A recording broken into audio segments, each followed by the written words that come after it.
Hello everybody and welcome to University Stadium in Albuquerque. David Just, Don Williams along with you from the Avalanche-Journal to preview the game. Don, Texas Tech is a 3-touchdown favorite in this game, but you've covered games here before. You know crazy things can happen in Albuquerque. What do you think? I've seen the full spectrum in trips to Albuquerque. I've seen Texas Tech beat New Mexico badly in 2002 when they won 49-0. I've seen a 34-7 game here in '95. But I also know that UNM has given Tech some fits when they didn't expect it. Back in 1990, it was a cold, rainy day.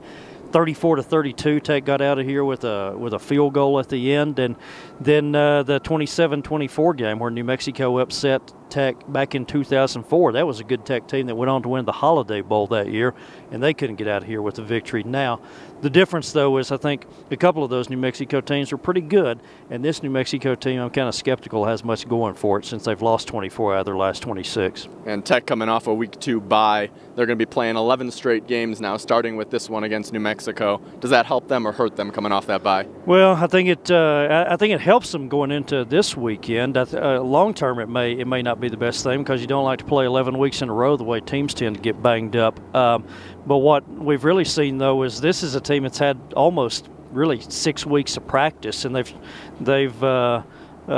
made the Texas State game sound like it was an exhibition game or a practice scrimmage that was thrown in the mix. So this is a team that's had so much work on the practice field since August 6th that they kind of are viewing it and treating it like this is the season opener. Yeah, I kind of felt bad for Texas State that they kind of got that treatment after that. But last year's crowd here at University Stadium was the biggest crowd they had for a New Mexico game. Do you think it'll be a hostile environment again? Well, it's weird. There's generally not very many people here at University Stadium. I think the crowd last year was something like 25,000. But there are UNM folks really seem to dislike Texas Tech, and they really seem to dislike New Mexico kids who leave the state to go play for Texas Tech. I remember a few years ago, back when Kisty Greenwald was playing for the Lady Raiders and got really harsh treatment when she was over there across the way at the pit, the basketball arena. And Ronnie Daniels probably will have some. He said himself he'll probably have a couple of haters in this game, but he says he thinks he'll have a little bit more support. So it's going to be a little bit of an unusual crowd. It won't be nearly as big as what Texas Tech normally plays in front of in the Big 12, but they'll probably hear some catcalls and whatnot from the bleachers. It'll definitely be interesting to see Ronnie Daniels, who wasn't in Tech's opener against Texas State.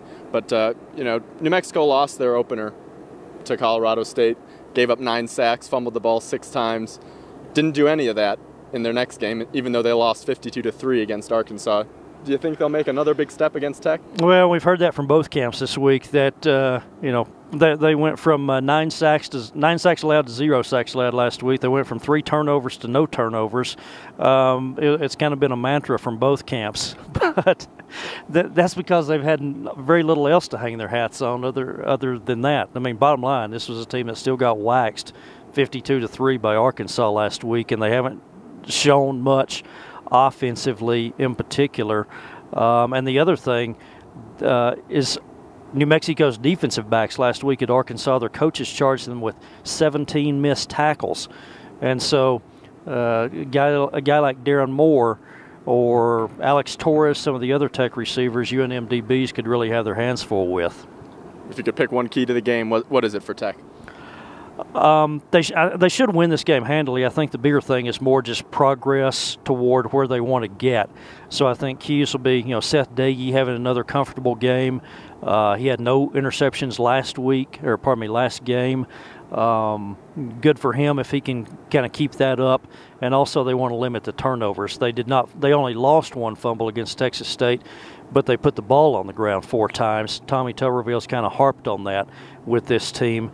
And the one way that you can get in trouble in a game like this when you're on the road facing an opponent that you're better than is if you give them breaks and make it easier for them. So if they play a fairly clean turnover-free game, it shouldn't be that event. They should be able to get out here with that winning handily. Well, let's get to what everybody wants to know. Final score prediction: who wins? And by what score? I'm saying 42-13 Tech. Like I say, even if the Red Raiders don't play their best, I'm not sure New Mexico offensively is good enough right now to take advantage of it. I'll give Tech's defense a little more credit. I'll go 35-3 Texas Tech. That's all we've got for you. With Don Williams, I'm David Just. Keep it here at RedRaiders.com for all your game day coverage.